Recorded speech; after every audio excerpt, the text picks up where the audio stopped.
Welcome back to the channel, guys. It has been a while since I've made a video like this, but I am happy to be back.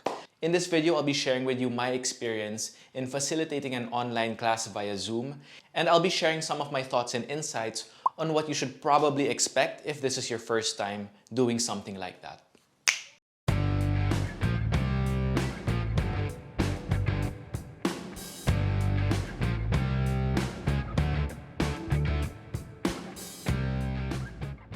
So I was recently invited to facilitate an online class for the Calisadores Club, a group based in Australia, wherein I shared the sports aspect of our niece, what it's like, as well as some of the techniques and concepts that I particularly use when I'm competing in these formats. Now, while the intention was for me to share what I've learned from my experiences, I've found that I also did some learning as well, specifically with just how different an online class is compared to a physical one. And that's what I'll be sharing with you guys today.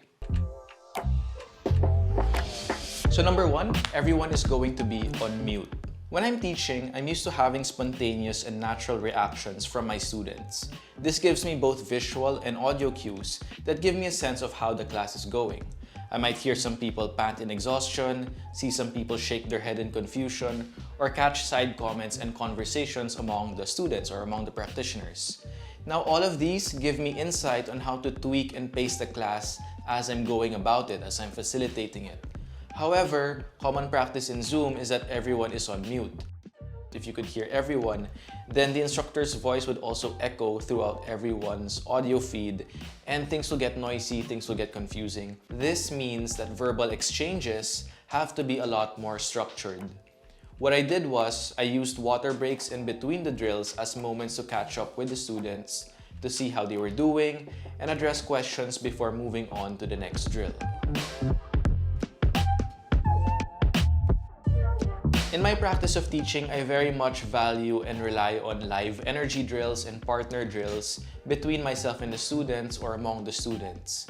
In fact, I admittedly find it sometimes boring when an entire class is just people swinging sticks in the air. Unfortunately, this isn't an option when facilitating an online class. And so I was challenged to make these solo drills as engaging as possible. Number three, the classes are likely going to be recorded. So this, I think, can be a pro or a con, depending on your perspective when it comes to sharing martial arts knowledge. For me, I think this is a pro because students and instructors can look back on the class and generate more questions to discuss. It can even be a way for instructors to look back and better articulate what they initially said, or maybe even correct something they may have said that was incorrect. And lastly, the exhaustion from a class like this is kind of different from that of a physical one. I actually felt unusually tired after this one session, and I've facilitated longer and more intense sessions before.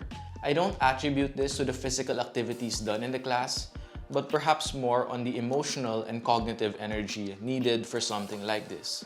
I'm used to feeding off the energy of a class and letting that energy bounce around. But with an online class, it felt a lot more like just giving energy and not getting any thrown back at you due to the limitations of interacting with people through the internet and through a screen.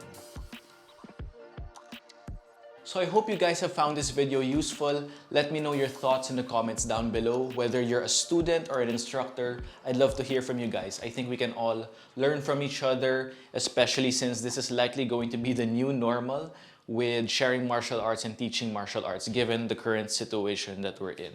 So yeah, I'd love to hear from you guys, and until then, I will see you in the next video.